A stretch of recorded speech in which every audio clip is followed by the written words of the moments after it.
Welcome back into another edition of Prime Sports World. Hey, what's up, Elijah? It's good to see you over there on the Facebook page, over there on YouTube. I'm, of course, your host, David On Point Huffman. On today's episode of the Prime, we're going to preview the 2026 UFL season. United Football League, if you're a spring football fan, has tried to be the number one hub for all things spring football. Hopefully you guys continue to ride with us. We're going to talk about all the things, all the changes, and you can talk a little bit about each individual team going into the season. It starts just in over 7 or 8 days now, next Friday, when the DC Defenders, I don't remember who they play in that first game. Let me see. What's it? UFL opening night?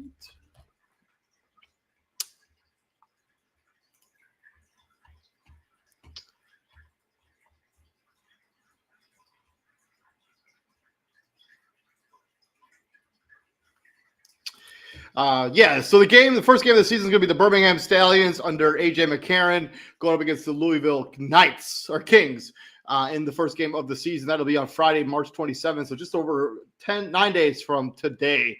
We'll talk more about the league change, all the rule changes, all the teams in new cities, all the stuff. Please like, share, subscribe if you do like what we're doing here at Prime Sports World. We will be swinging into the WWE tomorrow on Prime Sports World on Point Wrestling Entertainment. So you don't want to miss any of that content. If you like what we're doing here at Prime Sports World, please like, share, and subscribe to the podcast. My name is David On Point Huffman. I should be here with TJ Hopkins. Splash F1M. I don't know what that means, but appreciate your comment. Keep it comment related to the UFL if you can, please. Let's first talk about the season. Changes to know about. First, we got 4 new teams. Well, technically 3 new teams, and then we kind of rebranded one other team. So we have, obviously, DC Defenders, defending champions in this league, the Birmingham Stallions, the Dallas Renegades, with Mr. Spring Football himself, Luis Perez, the St. Louis Battlehawks. We have the Houston Gamblers, who were the Houston Roughnecks formerly. They go back to their original USFL team. And then we got 3 expansion teams, as we have lost the Brahmas, the Michigan Panthers, and the Memphis Showboats. They have become the Columbus, Ohio Aviators, the Louisville Kings, and the Orlando Storm. Orlando had a team in the original XFL, the Guardians.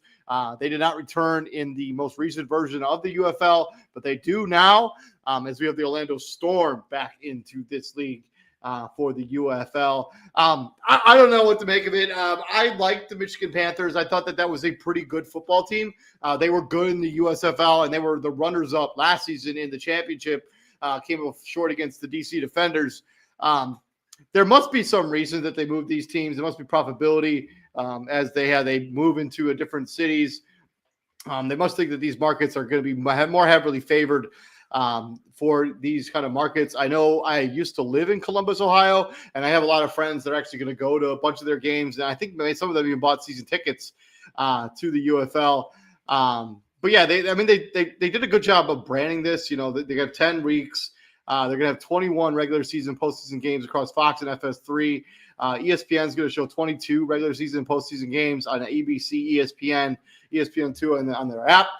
There'll be a 43-game schedule across all the leagues. This is the 3rd season of the league. This is the season going up. You got And then, obviously, I talked about this a little bit earlier. They obviously have rebranded the conferences. No longer are you going to have the XFL and the UFL being a different conference. Now, who's going to make the playoffs? It's going to be the top 4 teams, regardless of division, with the best record will make the playoffs, and they will go up against each other in the 14 playoff. I like this changes. I always thought it was kind of stupid to have a division winner because last season we had one of the divisions was super stacked. and their teams obviously didn't make the playoffs because 2 teams from each division got to make the playoffs. This is a little more balanced. This is a little more fair. I like it. And then they're going to have a 4-point field goal. So for any field goal that is over 60 yards, that will now count towards 4 points. I don't know how to feel about this, to be totally honest with you. It kind of feels because, field goal kickers can now kick 60-yarders in their sleep. We see it in the National Football League. Jake effing Bates, I should say, from the former Michigan Panthers is now in the Detroit Lions because of what he did in the UFL and kicking long field goals. It gives the opportunity to get your name out there, and the 4 points, it could be a complete game changer for the league. A league I know that TJ, who's normally a panelist here on this show with me, is not crazy about is the no punts inside the 50-yard line. You basically could just get rid of punters in the UFL. They're not going to be used a ton in this league. Because, if you get the kickoff, you get the ball at the 30-yard line. If you just get 2 first downs, you're already in a position where you're not going to be able to punt the football away. I kind of think it takes away from strategy a little bit. It does promote aggressive football, and it does promote a more entertaining product. But I think that punting situation should be a completely coach decision. It shouldn't be a league rule where you're not allowed to kick punts inside the 50. Tush push banned. There's a lot of talk in the National Football League about getting this banned. Hasn't happened yet, but does happen in the UFL. I don't really care. So we'll just go with that. 1 foot catch rule. They go to the rule that we saw in college, where you only need to have 1 foot in bounds in order to be a completed pass. I guess it's just going to allow for more entertaining football. I would have preferred, because this is supposed to be the pros, it's supposed to be a pro style product. I would have preferred that the 2 foot rule stayed. But that's neither here nor there. I wouldn't have made this change. And then updated point after format. So before this season, obviously, as many people know, there were no extra points in the UFL. That is no longer the case. So in this new version of the UFL, you could still go for the 1, the 2, and the 3-pointer. But instead of it being a 2-point conversion, a 1-point conversion from the 2-yard line, that's now a traditional extra point, I think, from the 35. Then you have a 2-pointer from the 4-yard line. That used to be out at 5. And then you have a 3-pointer, which is now at the 8-yard line, which used to be at the 10. I guess it just gives kicker more opportunities to showcase their stuff and potentially become, make their way into the National Football League. Also should be allowed for more points to be scored in a UFL game. I wouldn't have made this change either. I liked the fact that you had to legitimately earn extra points. It wasn't just a field goal. It wasn't just a gimme shot. I like the fact that you had to convert basically all of the points conversions or to get points on the board. And I think those extra point rules kind of made the UFL stand out in the league among its own. I'm not a fan of this rule. I think I would have left it alone. And then obviously new overtime format. They're going to go back to kind of the college overtime rules where you get the ball, I think, at the 15-yard line, and you got 3 shots to score. And if you're not able to do it, they're going to get it back to the old football team. And then the old kickoff is back for the UFL. The one that the National Football League now uses, the UFL was the one that originated that, or actually was technically the XFL. They originated that kickoff rule. They're now bringing it back into the UFL. I love that kickoff rule in the beginning. They should never have gone away from it. It was something that made their league unique, and it was something that was uniquely theirs. It never made sense to get rid of it. I'm glad it's back. But those are the major changes that you got to know heading into this season's UFL season. Let me know what you think about any of this stuff going on in the UFL, from the new teams to the conference changes to the 4-point field goal, no punts inside the 50, the tush push banned. Would you like to see that? Would you still like to see that get banned in the National Football League? Or are you okay with the way it is in the NFL? The 1-foot catch, back to the college rule for the UFL, the updated point after format, the new overtime format, and then the old kickoff has returned for the UFL heading into 2026. Let me know down in the comment section how you feel about any of this stuff.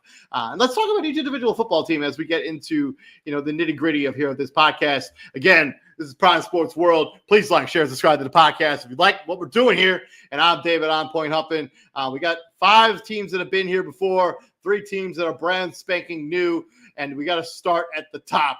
And we got to start with the team that won this league last year, let's talk about the DC Defenders. Obviously, their 6-4 record from last year, they went on to win the championship. They knocked off the St. Louis Battlehawks, and then they knocked off the Michigan Panthers in a rout in the final game of the season last year. Obviously, they got Shannon Harris coming back. He was the interim coach last year, took him to the finals, took him to the championship, going to return to the head coach of this football team. Jordan Tiamu, a mainstay in spring football, will be the starting quarterback for this football team.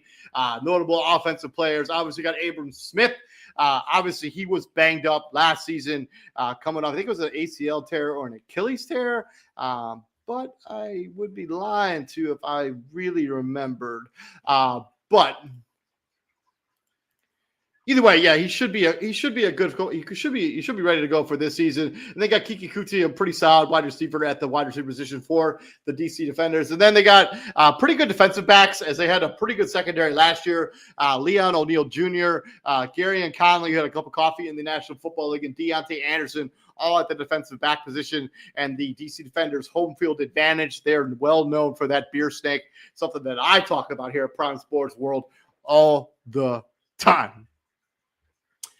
From there, we got to go into the Birmingham Stallions, who are a staple in successful spring football as they regularly make the playoffs. Won the championship, I think, 3 years in a row. So they were two-time USFL champion, and then they won the inaugural UFL season. They come into this with a brand new head coach, AJ McCarron, who played in Alabama and Tuscaloosa. Was the starting quarterback for the St. Louis Battlehawks for the first couple seasons they were there, and then in the first season in the UFL. Sat out last season, and now is the head coach of the Birmingham Stallions. He's replaced Skip Holtz, who had a very successful tenure for the Birmingham Stallions. And then their quarterback is probably going to be Matt Corral, but Jaron Hall is on this roster, former draft pick for the Minnesota Vikings. And then they got some noteworthy players at the wide receiver position. Deion Kane, an absolute staple when it comes to spring football. Dawood Davis, who came over in free agency. And they also have Anthony McFarland on this roster as well. Deion Kane, he had over 1,000 yards as a Stallion over the last couple seasons. They also have Justin Ross, big-time star in Clemson.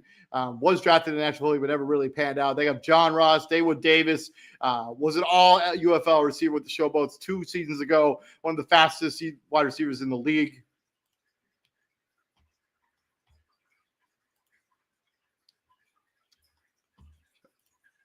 Sorry, my Facebook just wrong. And then they have the former NFL player, Laviska Shenault, 2,300 yards all-purpose in the National Football League with 8 touchdowns as he kind of bounced throughout the league, but now he's going to be in the UFL.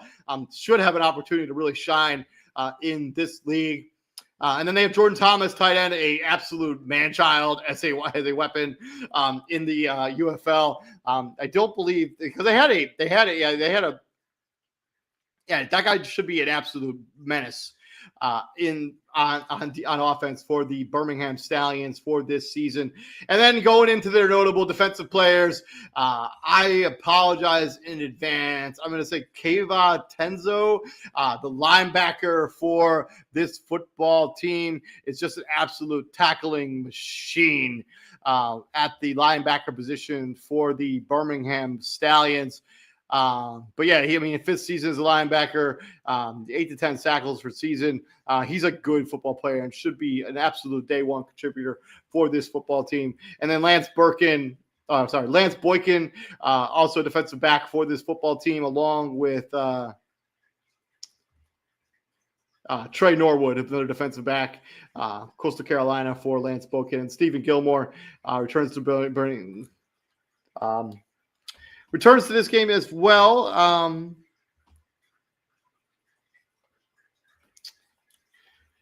Trey Norwood was on this football team last year, returns again for this roster. Should be a notable contributor for the football team for the Birmingham Stallions. And then to the St. Louis Battlehawks with the best record in the UFL last season, as they got off to a kind of a slow start. I do believe they lost their first 2 weeks of the season. Then they rattled off 8 wins straight. Were one of the hottest teams heading into the season, but they were knocked off by the DC Defenders, eventual league champions, in the first round of the UFL playoffs. They have a brand new head coach. Anthony Beck is now the head coach of the Orlando Storm. They bring in former NFL wide receiver Ricky Prohl to be the head coach of this football team, and Brandon Silvers it will be the quarterback for the St. Louis Battlehawks. When he came into the scenario for the Battlehawks last season, he really stabilized that offense for the St. Louis Battlehawks and really made them a product worth watching. So Brandon Silvers gives them some definite star power at the quarterback position. But I think when we're really talking about where this team has all the talent in the world, it's the skill positions. Dravion Howard replaced Jacob Sailors last season after he went over to the National Football League. He comes over, should be a day one contributor for Dravion Howard. And he had the longest run in UFL regular season history last season. So look for him to build on that success. And then at the wide receiver position, somebody who needs no introduction, Akeem Butler, who's been just an absolute mainstay for spring football, elite scoring threat, one of the best deep ball players in the UFL. Akeem, the Dream, as they call him in the UFL. The dude is just incredible. He gave us one of the best moments in sports history last season where he scored a 67-yard touchdown, and then he swears in a live interview, and then he steps back onto the field and has another explosive touchdown in a game against the Mission Panthers last season. Akeem Butler is just a mangabug boys when it comes to this particular league. And then they also brought in Ja'Cour Pearson. He had a little bit of a down season last year as he was banged up a little bit, but he did lead the XFL in receiving yards in 2023. Going into a better offensive system, going into should have an opportunity to really play well. He played really well with the Sea Dragons when Ben DiNucci was throwing him the football. Ja'Cour Pearson should be a day one contributor for this football team and really make a huge difference. And then at the tight end position, they have James Bostic. He has a really big frame. He was played a little bit of wide receiver in college and for most of his career. But I think they're going to try to put him into the tight end position. Should be a good football player for the St. Louis Battlehawks as they look to continue their success that they had in 2026. Really, in general, the Battlehawks have been one of the more successful teams in spring football. So they'll look to continue that trend moving forward. From there, we got the Dallas Renegades, who used to be the Arlington Renegades. They were 5-5 last season, but they did win 2 in a row down the stretch there to kind of solidify themselves. That should say 2025. That's frustrating. Oh, they're all wrong. Oh. I hate when stuff like that happens. Oh, they're not all wrong. There's just some of them. Sorry, hold on. All right. They win. They won the last 2 games of the season. They've ended the season 5-5. Rick Neuheisel is the new head coach of this particular football team. And then, of course, at the quarterback position, they have Mr. Spring Football himself, Mr. Luis Perez, the Spring King, as he is affectionately called. He's the Spring Football's longest tenured quarterbacks, playing for several different franchises. But he's been on this Renegades team for the last 4 seasons, I think, because he did take them to the final. He wanted them a championship their first year in the league before the merger. He's been an absolute mainstay of spring football. He's an absolute, he has a really good arm strength. He can just make good football decisions. Look for Luis Perez to continue his successful play there for the Arlington or Dallas Renegades. Sorry, Texas Renegades. Tate Hunter, the running back, comes back for his 3rd season. He just has a knack for finding small creases and holes, the ability to shift it into higher gear. He's just a really good running back for the Texas Renegades. Tyler Vaughns is a wide receiver. He was on this team last season. He came back here now. Tall receiver, similar to CeeDee Lamb, obviously without the CeeDee Lamb skills. He has swift feet. You pair him up with a smooth route running and high verticality. He's match made in heaven for any quarterback. And then they have a couple former NFL players at the wide receiver position, including Denzel Mims. He had a stint with the Battlehawks last season. He played a little bit in the National Football League. Had a cup of coffee, I guess, in the National Football League. Emmanuel Butler, another guy who played in the National Football League, returning there as well. He should be a guy that should really blossom there in the UFL. And then at the tight end position, you got a Gunnar Oaks, just kind of a staple of spring football. And then Peyton Hendershot, the tight end position for the Dallas Renegades, could be, was Indiana's all-time leader in receiving yards. He spent a few years in the NFL playing behind Travis Kelce and Jake Ferguson in Kansas City and Dallas, respectively. Should be a major red zone threat for Luis Perez as we head into the season.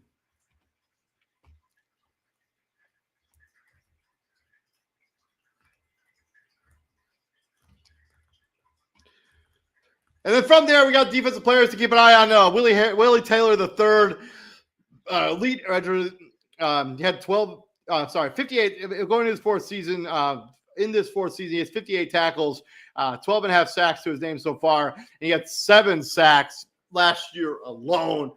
So the guy put up crazy numbers last season at the defensive end position. And then somebody who should not be a stranger to the UFL is Taco Carlton, a former top pick by the Dallas Cowboys, winning the first round a few years ago, and now he's on the Dallas Renegades. He joined the team halfway through, making an instant impact. And he won a UFL championship, obviously, with the Stallions in 2024. Should be a difference maker for the Dallas Renegades. And then Donald Payne, the linebacker, he racks up 307 tackles, 5 interceptions, 4.5 sacks over the last 4 seasons. Named to the all USFL team, all XFL team. He's just been an absolute mainstay when it comes to spring football and one of the smarter linebackers in the league, and should be a really good player for this Dallas Renegades as they try to bounce back after what was just a mediocre team season for the Renegades last season. And then from there, we got the Houston Gamblers as they return after being the Houston Roughnecks last season. They were 5-5 in 2025. Kevin Sumlin, that name sounds familiar. He's the former head coach of Texas A&M, I think, before Jimbo Fisher got there. Let me look it up real quick. Yes. So Kevin Sumlin was the head football coach for Texas A&M from 2012 to 2017. He was also the head coach at Houston in 2008 to 2011. He was the head coach in Arizona. He was the analyst for Alabama.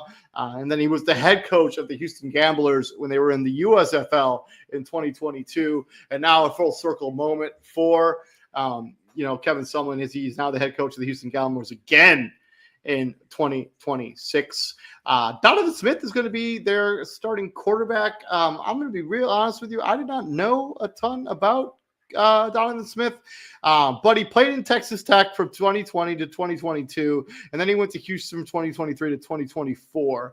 He did not sign with any football teams after that. He did have a tryout, but obviously didn't make the league. He was a pretty good but he needs to show improvement as a decision maker. He's got a real strong arm, 45 touchdowns to 31 picks in college. So we haven't seen him play since then, but I mean, there's got some upside. He's been announced the starter of this team, and they need to get some stability at the quarterback position for this because it was kind of a mess last season for sure. And then some key offensive players. Obviously, they bring in Toa Tua. Sorry if I'm mispronouncing that name. If I am, sorry. Man, I keep doing that. Nate McRae is their starting running back. Nate McRae went to Alabama or Auburn. He was in the Michigan Panthers for the last 2 seasons. He's got for the last year out in the Michigan Panthers, 317 yards and 2 touchdowns, a physical downhill back that you kind of need. And then you got some spring football mainstays at the wide receiver position, including Justin Hall, one of the most electric players in the USFL and UFL over the past few seasons. Last season had 502 yards in 3 seasons, and then 2 years ago, 604 yards and 3 touchdowns in 2024. Justin Hall, just an absolute mainstay when it comes to UFL football. Brilliant Sanders, another one. He was on the DC Defenders last season, bringing him a championship. Comes over as a free agent, had over 300 yards and 4 touchdowns with DC in 2025. And then they got another guy that's just been in this system for a real long time. It's Javante Kirkland, a.k.a. The Flash. He did have a down season last year as a member of the San Antonio Bravos. But he was one of the most electric wide receivers for many years in the UFL, going back to his time. I can't remember where he was in his first season at the XFL, but the dude has just been awesome in spring football, and look for him to continue to blossom and show flashes, as he's called in the UFL in this upcoming season. And then they got Amari Rogers, who had a cup of coffee in the National Football League as he just kind of got injured and got banged up. But he is one of the better tight end prospects in the UFL. It should be a guy that Donovan Smith should be really relying on in those goal line scenarios for this football team. And then from there on the other side of the football, we're going to swing into the defensive side. Let's talk about Malik Fisher. He spent 3 seasons in DC, obviously winning the ring with them last season. But Malik has 7 sacks in 2024. He had a little bit of a slight drop in 2025, but he was still a pretty productive player for the DC Defenders last season. And then we got Marvin Moody. He returns to Houston as one of the top linebackers. Had 74 tackles and an interception last year. He was on the Roughnecks for 2 seasons. Then he comes over here to the Houston Gamblers. Should be a good football player for them as well. And then Anthony Hines III, another linebacker. He played 3 seasons again for the DC Defenders, earning all UFL honors in 2025. He was a lead leader in multiple categories. High IQ at the middle linebacker position, and always at the line when you need to make a play. Anthony Hines III should be a guy that you can rely on. And then another guy had a brief stint in the National Football League. Markel Roby continues to make plays here in the UFL. A third campaign with the franchise, strong piece over the last 2 years. In 2024, he led the team in tackles with 58. And then last season, he got some of his reps taken away a little bit, but he had 38 tackles. He's got playing in both FS and the free safety and strong safety for the Houston Gamblers. It should be a pretty productive player in the UFL in 2026. Now we're going to get into the new teams and the new cities. First, starting with Columbus, going with the Aviators. Did I mention that coaches on the last one? Yeah, Kevin Silva. Yeah. We're starting with, let's do a little bit of nostalgia. If we're going to have a football team in the Columbus and you're going to be right outside of the U, you got to have Ted Ginn Jr. come back to coach this football team. Obviously, an absolute stalwart at the United States, or at the Ohio State Buckeyes, helped lead them to a national championship maybe 10, 15 years ago, something like that. I don't know. It's been a hot minute. But, you bring in a quarterback that I think has some real upside there with Jalen McClendon. Played well down the stretch last season. He started out as a backup with Los Angeles Wildcats in 2022, played with the Vipers in 2023. But then he kind of finished out the season a little bit strong on the Houston Roughnecks. He threw for 1,400 yards. He had 6 touchdowns and 5 starts last season. He will be quarterback number 1 for this football team. And he played well down the stretch for the Roughnecks last season. Should get a real opportunity to make some big time difference here for the Columbus Aviators. And then they bring in Toa Tua. I'm not sure if the Michigan Panthers team got just kind of transferred over here, because they do have a lot of Michigan Panther players on their roster. Because I'm not exactly sure how the transfer stuff worked. But this guy was an absolute menace. He had 6 rushing touchdowns, and then he had 3 other scores in the postseason. Was just a touchdown merchant last season. It just found a way to get into the end zone with Toa Tua. And I apologize in advance, Toa, if I'm mispronouncing any part of your name. I apologize. Tate Martin going into this, joins the fold as a former star at Washington State and Oklahoma State with over 10,000 yards and 10 touchdowns during his season alone. Scoring machine, but he never really found his footing. He's 6'3", has a huge catch radius. So Jalen McClendon should enjoy having Tate Martin as part of the path there at the wide receiver position. And then they got another former NFL player, Kiki Kism. He has been in the UFL spring football system. He goes to the Houston Roughnecks, big body wide receiver, outstanding catch radius. And because he played with the Roughnecks last season, should already have a little bit of rapport with Jalen McClendon at that wide receiver position. And then the tight end, Gunnar Oaks, another mainstay in the UFL going into his third season. He was named to the all UFL list in 2025.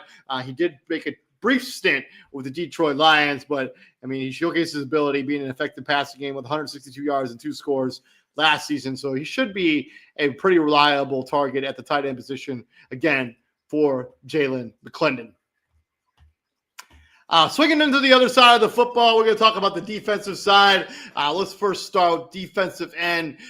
Kenny Wilkes, one of the top pass rushers in spring football. He had 2 strong seasons with the Michigan Panthers, but he stepped up in a big way after Breland Speaks went to the IR. He led the league in quarterback pressures and led the opportunity. He led to an opportunity with the Pittsburgh Steelers. Obviously, that ended up not really working out, but he comes back to the UFL. Should be a difference maker for this Columbus Aviators as they try to get off to a good start in their first season. And then the linebacker, we got Tony Fields II. Going to one of the top linebackers in the entire UFL, NFL veteran, a former 5th-round pick of the Cleveland Browns, as a professional making impact plays defensively on multiple occasions. Going to be a day one starter for the Columbus Aviators. And then they got Cam Smith at the cornerback position. Had 6 interceptions and 64 pass breakups as a Gamecock last year.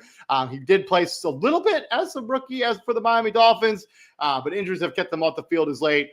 He comes into this scenario healthy, should be cornerback 1 for the Columbus Aviators. And then at the safety position, they have Henry Black. He was a former Pittsburgh Steeler. He comes back in for his second stint in the UFL. He was with the San Antonio Brahmas last season and was primarily a rotation piece in the secondary. He did spend the NFL preseason last year with the Atlanta Falcons. And then we got the Louisville Kings, the second to last new team here in the UFL in 2026. Chris Redmond is going to be the head coach of this particular football team. I would be lying to you if I said I know a lot about Chris Redmond as a football mind. Let me see if I can look him up real quick. So Chris Redmond had a cup of coffee in the National Football League. So he was a quarterback. He is 48 years old. He played for Louisville in college, and he was drafted in the round, 75th overall. He played with the Baltimore Ravens, and then he was on the practice squad for the Patriots, Titans, and then he was in the Austin Wranglers. I don't have a clue what that is. And then he played for the Atlanta Falcons from 2017 to 2011. And then he was the president of the Louisville Extreme before becoming the head coach of the Louisville Kings in 2026. And he is a Super Bowl champion. I believe he was on that Baltimore Ravens team that went to the Super Bowl in 2022. That year doesn't really match up, but I'm sure that's right. But yeah, he ends up becoming the head coach of this football team. He did spend, he was in 2020, he became the owner and team president of the interior football team, the Louisville Extreme, he went to the IFL. And then his league got kicked out of the league for not meeting the league obligations. I don't know. He was a assistant quarterback coach at a high school in Texas before he got named to this job. So, that's okay. That's interesting. But yeah, going into that, now they have Jason Bean as their quarterback. He was drafted by the Memphis Showboats in 2024, but then spent a couple of years with the Indianapolis Colts. And then, overlapping as a wideout along with being an emergency quarterback. He finally comes over. The last time he played any meaningful football was when he played for Kansas. He played for 23 of 35 games for Kansas, throwing for 4,600 yards and 38 touchdowns across 3 seasons for the Kansas Jayhawks. He also rushed for 1,300 yards and 14 scores over his college career. He's going to be the clear number 1 choice for the quarterback position. he claims that he should be in the NFL. We'll see if you can take on the UFL before you're going to step into the NFL. Relatively unknown when it comes to the quarterback position. But they do have some running backs that have some NFL experience coming onto this roster. First one being Benny Snell. He was a former NFL player, drafted in the 4th round by the Pittsburgh Steelers. Played his college football at Kentucky, so he's no stranger to football in the state of Kentucky. But yeah, he rushed for 982 yards and 7 touchdowns while he was in the National Football League. Benny Snell is a good football player. And then James Robinson, another big name to sign with the Louisville Kings, the former Jacksonville Jaguars standout. He was an undrafted rookie and rushed for 1,000 yards in his rookie season, but injuries really delayed his career. But over that course of that career, he had 2,200 yards rushing along with 14 touchdowns. James Robinson is a good running back. Just unfortunately was banged up towards the back end of his career, never really got to reach his full potential. And then Tari Black has a ton of NFL experience, playing a bunch of games, but he only has 1 catch, but he spent 5 seasons in the NFL, 6'3", 218 pounds, running a 4.51 in the 40-yard dash. Should have an opportunity to be a legitimate threat for the Louisville Kings going forward. And then their tight end is going to be Zach Davidson. I don't know a ton about him, but he is a mammoth human being.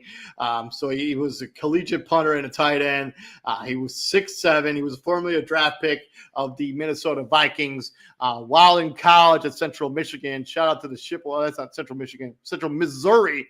894 receiving yards and 15 touchdowns in 1 season in college football, which is an absolute crazy number. But Zach Davidson, 6'7", but we'll see how he looks in the UFL. To the other side of the football, swinging into the defensive side, we have Jalen Allen at the defensive end position. So he's looking to build off his 2025 campaign. You got to remember, so it does seem like the Memphis Showboats moved over and became this football team. You got to remember about Memphis. They were one of the worst teams in the league last year. And so the fact that they have some pieces that are going to be able to bounce back and put into rotation here. But yeah, it looks to build off his 2025 campaign. He's got motor. He can drop into coverage a little bit when needed. But he did spend some time with the 49ers this past offseason. So we'll see how that ends up working out for them. And then Cam Gill, the linebacker, 2-time NEC Defensive Player of the Year. He won a Super Bowl with the Tampa Bay Buccaneers, including recording a sack on Patrick Mahomes in that Super Bowl, helping Tom Brady win ring number 6 or 7, whatever number that is. But he brings an NFL predicate to the table that most don't possess, especially on this particular roster for the Louisville Kings. And then Cameron Dantzler, another guy who's been bounced around the league a little bit, former 3rd-round pick of the Minnesota Vikings, bounced around the NFL for a few years, but now he's been in the UFL for the last couple seasons, played excellent for the Memphis Showboats last season, and then earned at least a look with Miami in the NFL preseason. Didn't end up panning out, but Cameron Dantzler has been a good player in the UFL since he came over. And then Keaton Ellis at defensive back. He joins the secondary after some time with Memphis Showboats in 2025. Will be a starter for this football team, and Keaton Ellis should have a pretty good go at it for this team. And then the final team, they got the Orlando Storm. Obviously they had the Orlando Guardians at the original version of the XFL. Another new team in new city. Coach Anthony Becht is the man there after he came over from the St. Louis Battlehawks after a pretty successful tenure there for the St. Louis Battlehawks. I think we talked about that a bunch here. They have so I imagine the San Antonio Brahmas became the Orlando Storm. So this was the San Antonio Brahmas. And they are now the Orlando Storm.